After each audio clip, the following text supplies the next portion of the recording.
Well, to be honest, I've been quite impressed for the level. To be honest, I have never seen I haven't watched any game of the A-League when I was in Spain or when I was in England. So it was a big question mark, it was a big doubt how it would be the football. You had some ideas in your mind, but really when you come here is when you start realizing about the level of this football. And I have to say that I've been really impressed. I think it's obviously is a league that has been started just a few years ago, so it's quite young. And obviously you see a few things that obviously going to be improved in the coming years. But in general, overall, I would say it's unbelievable. It's unbelievable. You can see the organization, you can see the media how it's supporting, and you can see all in broadcast all the games on TV. So it's quite positive so far. Well, obviously there are many differences. If you compare, obviously in Spain there are many clubs in Spain, and then that makes easier to produce players, and then obviously brings the level higher. And in Spain or in Europe in general, that's the biggest sport, is the main sport. And obviously here there are other sports that they are really strong. They have really support and big fan base. So really, nowadays is a gap between both. But I think it has a future. It has a future in Australia, soccer, football, because first of all, is a big interest. I think, as far as I heard, is the sport where the youngest they practice more, and that means a lot of people that they're learning and then getting better. So I'm sure that if it is a good and proper academy system, in the coming years we're gonna see the level of the A-League even higher than now. I think that there are many things that are really difficult to describe. Probably sometimes, when you speak with some important coaches in the world, and it's just enough if you keep one sentence of that person, because that sentence would mean more really than what just means, or what seems that means. So, realize about situations when is a good moment to talk, when is better don't say anything. I think overall I would say it's important to recognize the situation, especially when the things are not working or they don't go in the way that we want. Then is when we need to stick more together and take it easy and keep calm and be focused on the important things.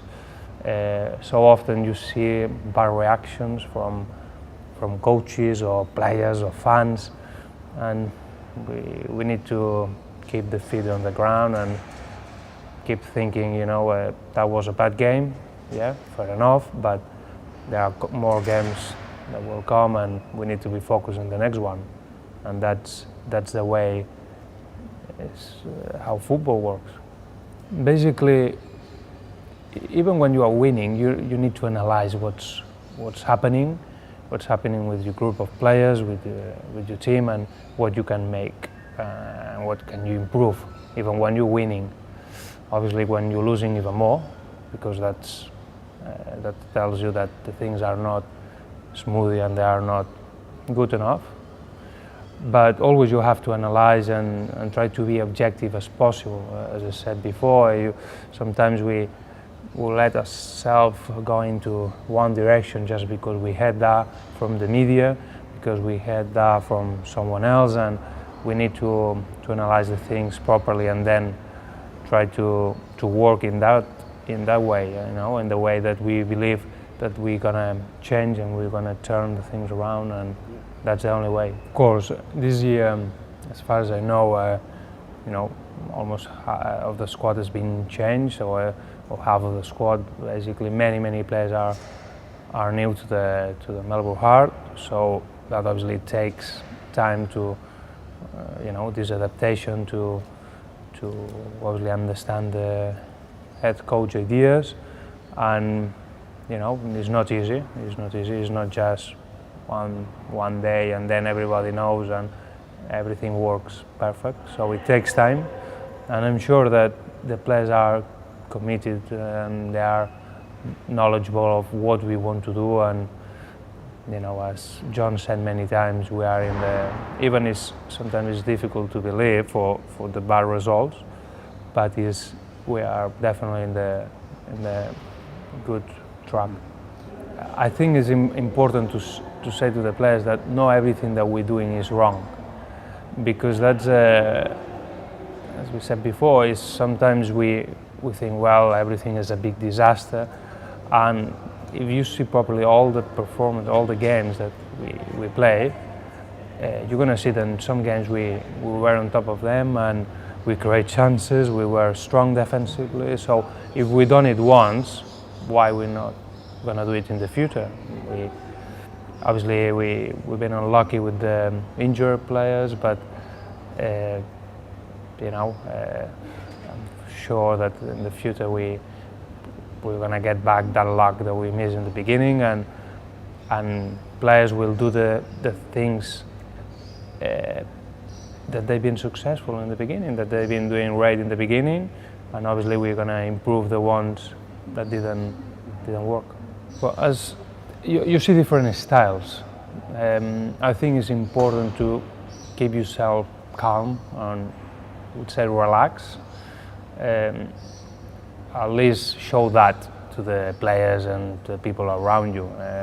It's hard because we are human beings and we have feelings and we feel frustrated sometimes, but you are the person that everybody's going to look, and you are important, really important for a club. So you need to keep the head up, analyze properly, check, and obviously sometimes you're going to need to change a few things. And some other times you need to stick to the points that you believe that they are really important, and as we said, we already done some really positive things, even we didn't score enough and we didn't keep the clean sheet in few games, but there are many styles, different styles. It's just not one better than the other. You can see coaches that they are more passionate, you can see coaches that are more relaxed.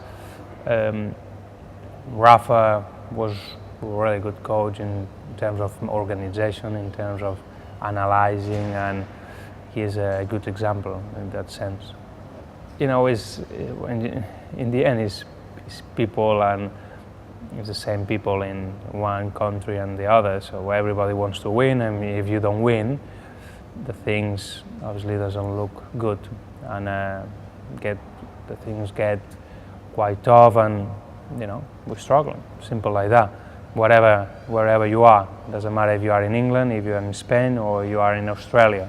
So that's a common factor. But obviously, some clubs they are more patient. Some clubs they really understand the way, that this is a process. It's not, few days of work and you're gonna see the improvement. So this takes time, and that's good when you see this support from the top, from the board, then obviously the players, the coaches, all the people involved with the club, and obviously the fans. We know that some fans they gonna understand, some others they don't, but that's the way it is everywhere. In terms of a message to the fans, and what would you say the most important thing is over the next couple of weeks? I think it's important to realize about what it means a club. I always, something that I like it a lot when I was in England is that you could see that the people really is fan of a club for a reason, because they might be born in that area or for whatever reason, but they stick to the club forever. And that one means forever. It means in the good times and in the bad times. And I would say that's like a marriage. And in the end, everybody would like to spend times in the parties or in the great moments. But It's in the bad moments when you really see if that was worth it or not. And especially now is when we need that support from the crowd, from the fans. And I'm sure that if we stick all of us together, we're gonna get the robot. The people in the media, they are really nice.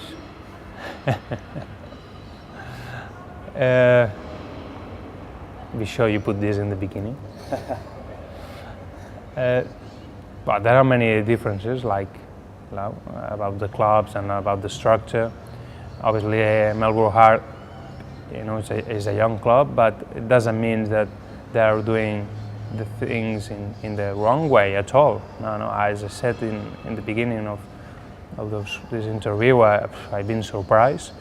I see a really good organization, and I think it's a club with ambitious, and I am an ambitious person, so I think it's a really interesting project ahead.